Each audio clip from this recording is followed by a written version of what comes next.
आपण पाहताय महाराष्ट्र खबर न्यूज। या बातमीचे प्रायोजक आहेत श्री गणेश ज्वेलर्स अँड सराफ हडपसर पुणे।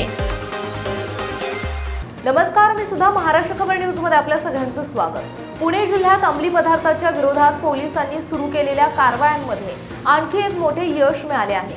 पिंपरी चिंचवड परिसरात महागड्या हायड्रोपोनिक गांजाची तस्करी करणाऱ्या टोळीच्या मुख्य सूत्रधाराला गुन्हे शाखेच्या युनिट 2 ने अटक केली आहे।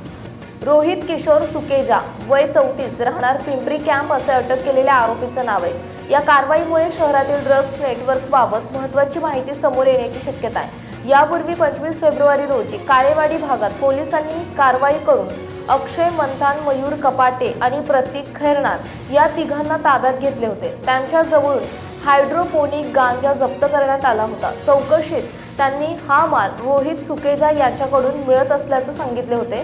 त्यानंतर पोलिसांनी त्याचा शोध सुरू केला होता। सुमारे 1.5 महिन्यानंतर पोलिसांनी सापळा रचून त्याला अटक केली।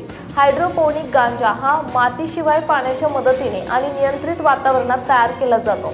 हा प्रकार सध्या गांजापेक्षा जास्त महाग आणि अधिक नशा देणारा असतो। तपासात असेही समोर आलं आहे की हा गांजा परदेशातून पाठवला जात होता। कुरिअर किंवा इतर गुप्त मार्गांनी तो भारतात आणला जात असल्याचा संशय पोलिसांनी व्यक्त केला आहे। वरिष्ठ पोलीस निरीक्षक अरविंद पवार यांच्या मार्गदर्शनाखाली ही कारवाई करण्यात आली आहे। यापूर्वीच पोलिसांनी 3,05,000 रुपये किमतीचा मुद्देमाल जप्त केला आहे। आता रोहितच्या अटकेनंतर या प्रकरणातील आंतरराष्ट्रीय संबंध आणि शहरातील ग्राहकांबाबत अधिक तपास सुरू आहे। आपण पाहताय महाराष्ट्र खबर न्यूज।